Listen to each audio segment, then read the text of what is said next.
Во интерес на јавноста да ја образложам потребата за поднесување на овој амандман, а тоа произлегува затоа што сметам дека со овој закон се уредува една многу сензитивна проблематика, особено затоа што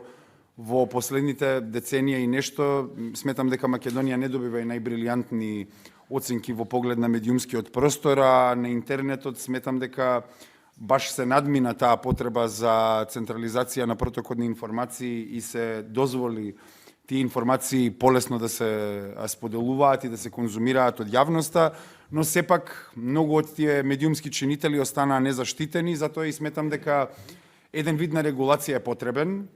и е неопходен за да се заштитат тие медиумски чинители. И мојот амандман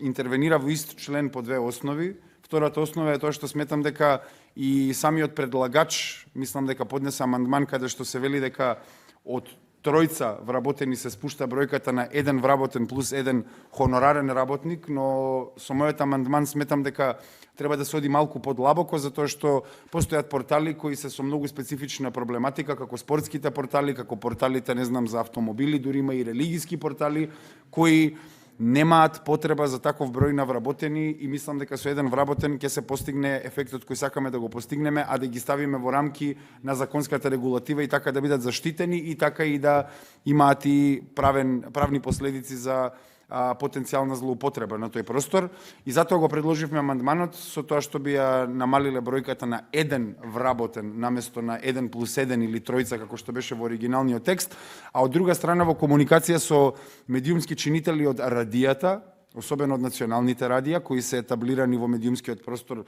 со децени. Значи имаме радија кои 30 години функционираат совршено во медиумскиот простор.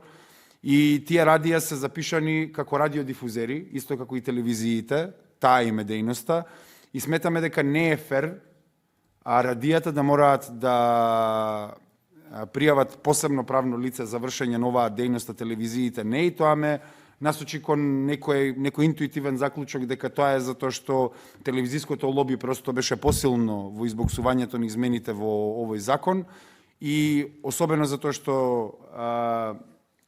представува еден вид на дискриминација на веќе етаблираните медиумски магнати, сметавме дека треба да се интервенира и радијата, кои се исто така радиодифузери како и телевизиите, да имаат истата привилегија во ова законско решение, но мнозинството како да не го види тоа за сходно, и од тука произлегуваше потребата за поднесување на овој амандман. Ви благодарам.